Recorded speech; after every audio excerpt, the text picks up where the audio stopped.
Welcome to Close Up with Perri Nemiroff.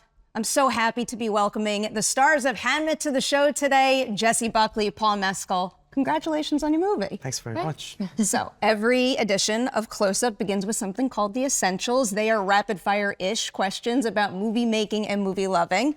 First one on my list for you two today is, what is a piece of movie memorabilia that you own and cherish?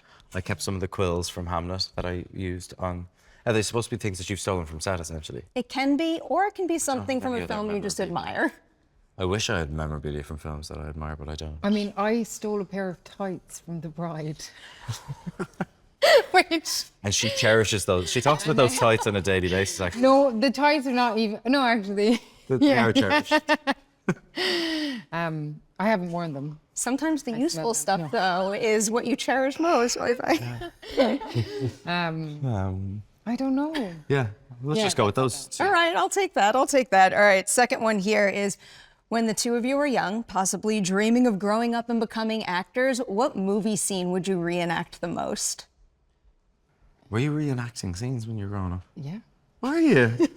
I think I was doing Oliver Twist, and I'm putting my poor brother in some kind of scrag rag that I'd found in the corner and dragging him around like a dog. I used to be fascinated with the opening train sequence in Indiana Jones. Me and my brother, do you know that, like, we'd use the armchairs as, like, the sides of the arms as horses? Oh, yeah. Yeah. And what about Into the West? Do you remember that Irish film? Tato, the horse, where they ride the horse into the cinema. That's Toto. Was it a horse into the cinema? I love that. Yeah, I love that scene. Tiernan Og. Should we reenact it? No. I'm fine with that. Gave her a burn as well. Yeah. Oh. Excellent choices right there. All right, last one for Essentials. As two people with seemingly endless range, I'm especially excited to ask you this question. Can you each tell me something that still remains on your acting bucket list? I would love to do a film musical.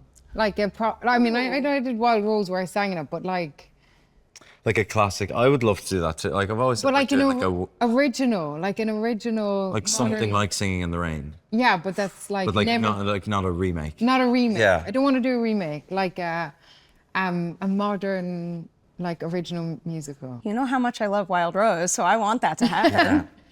Yeah. It's not a cop-out answer, but I always, like, when somebody asked me when Normal People came out what you'd like to do, like, I'd love to do like a Gene Kelly-esque thing. Yeah. I think that would be really fun, but they're also, I think, movie musicals, like classic movie, are really hard to make. Yeah. Well, I think. It is. Yeah. I have one request for you. Okay. This is my personal bucket list for you. Great. You've done something like this before. I want you to make a horror movie.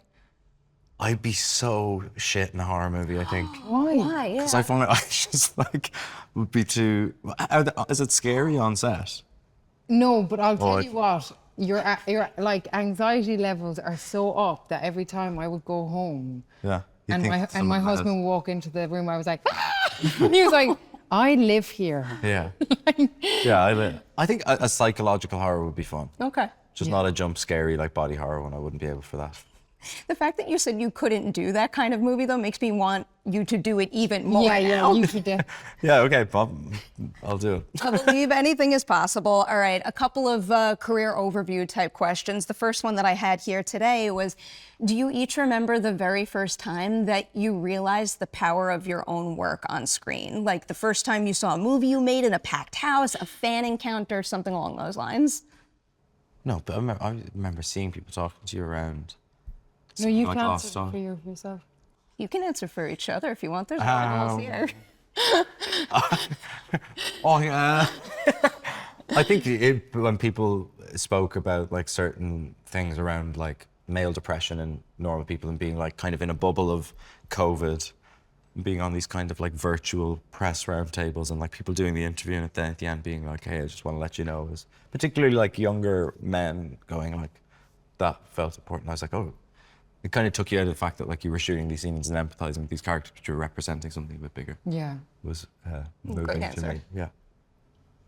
Come on now. I mean, I feel like I play kind of complicated women that are challenging more than like I feel like I remember we were doing Lost Daughter because of the nature of Leda as a mother. It had many kind of complicated responses in a great way. That's what we wanted. And I mean, it's not what we wanted, it's just what happened. And I guess as an actor, you go into it without judgment, you know? I would never judge her as a mother when you're playing her, but you understand why some people might from their own stories, and maybe make them think about it afterwards. But I guess you always kind of hope that people are going to have a little Understand. Yeah. Oh, without a doubt. Complicated characters are closer to our reality. So I have a feeling a lot of people, whether it's the whole or just a small part of them, have seen a lot of themselves in your work for that reason.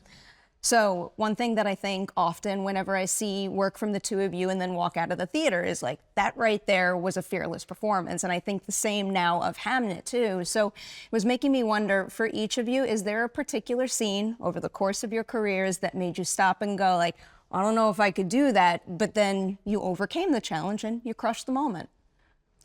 like every time I make a film. Yeah. Most every scene, if you're really cooking, I think every scene we should have a good level of like a big level of curiosity and a good level of doubt. Yeah. Because it just makes you kind of excavate it further. But like sometimes, you know, when Hamlet dies in this, you're kind of in uncharted waters because you can't plan anything like that.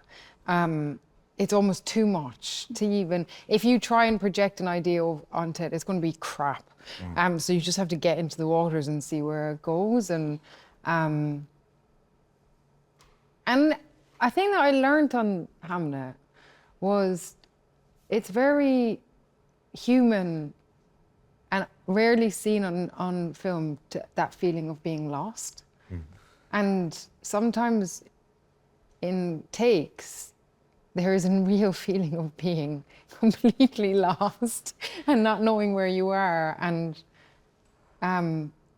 that's very human. And I think that's kind of where I probably want to go more and more, is to not be in a place of, I never want to really know where I am and just let it take me. Yeah.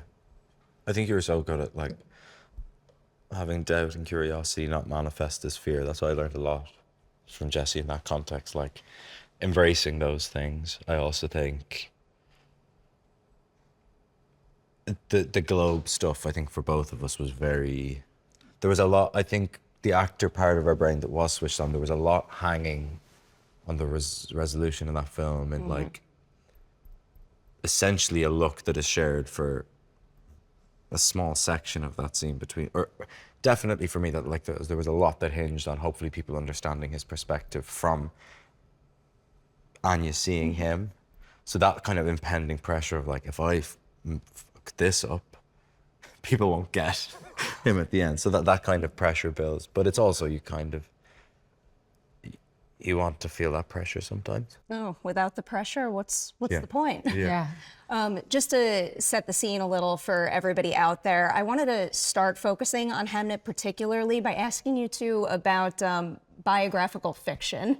What do you think it is about a biofiction movie that, you know, opens the door to creative possibilities and conversations that we wouldn't have without it?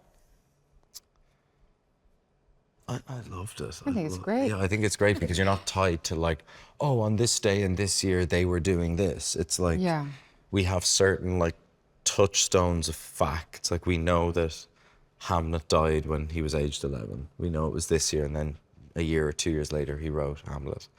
And if that's all the information you have, then what a really rich opening concept you have.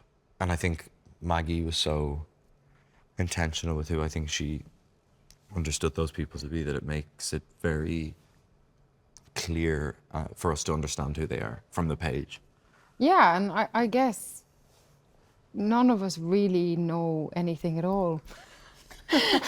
Like, and we all, lots of people have different ideas about who Shakespeare is and who his wife was and why he wrote these plays, and none of us will ever know, but I guess he has catalyzed an act of imagination by creating them in the first place. Yes. And they're so rich and they have like there's so much possibility in them that you're already off to a good start because you can create from that. Yeah. Very well put. So now zeroing in on your particular characters, I was recently talking to an actor who explained this process this way. It might not be your approach to the work, but I'm going to pose it to you anyway. She was explaining that when she starts a new character, she's on unstable ground, doesn't quite know who the person is yet, but then she has this moment, either in prep or on set, when she does something or just thinks of something and knows to her core she has just figured out who they are.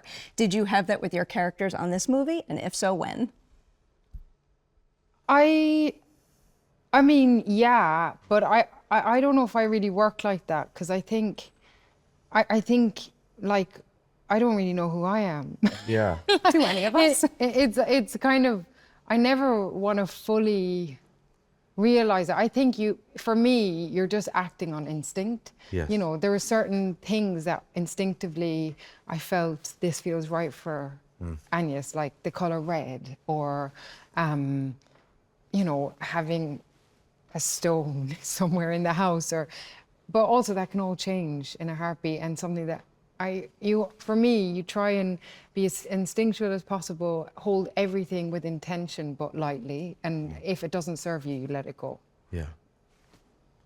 Again, that's something I learned. It's like, I think, so maybe before in my career, I was like obsessed with kind of figuring out who someone is, and then it comes back to the point that I think the reason we're doing this job is because we're trying to figure out ourselves, right, somewhat. And I think we were 2 weeks into the shoot when we were in Wales, and it wasn't so much about figuring him out. I think we've all spent 400 years trying to figure him out, and I don't think we ever will. I think the same is true for all of us. If you pointed a camera and a story at each of us, we wouldn't know each other, but I figured out that the film to me was now about celebrating the fact that he left to make this play. Because I think people will hopefully feel complicated about him leaving, but I felt the responsibility to celebrate the fact that he has given us the gift of this play. And there's the people who feel the brunt of that the most are the people that he loves the most, and I think that that's a great sacrifice that we all should feel very grateful for. I have to wind down with you in a moment. You two are phenomenal in the film, but I did want to make sure to carve out a little time to talk about your young co-stars here who are just like... Yeah, they're amazing. Jaw-dropping, incredible. I feel like oftentimes we talk about what the veteran actor has to give to the newcomers, but I love how it can go both ways. So can you maybe tell me something you saw the three of them do that even with all your experience, you were inspired by, maybe back-pocketed and want to try yourself down the line? I mean, I love working with children. Yeah, same. I think they make you so pure. Yeah. And when they're bored, and so are you, and Yeah. you're like, brilliant. Yeah.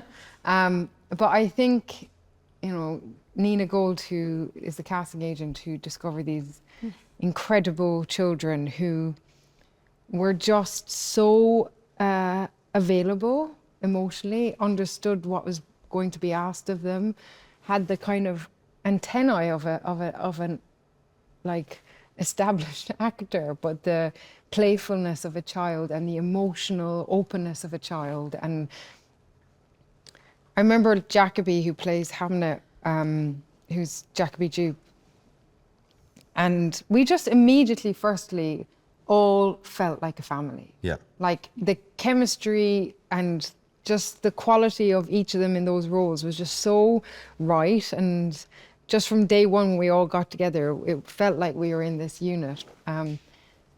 But I remember seeing Jacoby come in the day that he was doing his dying scene, and you know, he's just like, hello, like kind of trotting in as if he's just had a glass of milk or something.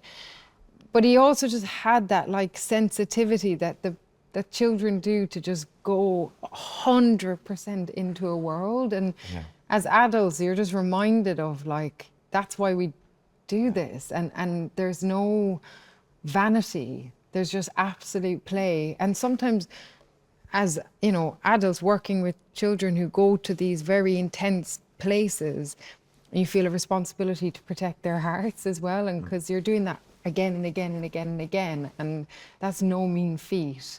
And Chloé was so incredible at setting up containers so that he could go where he wanted and was ready to go.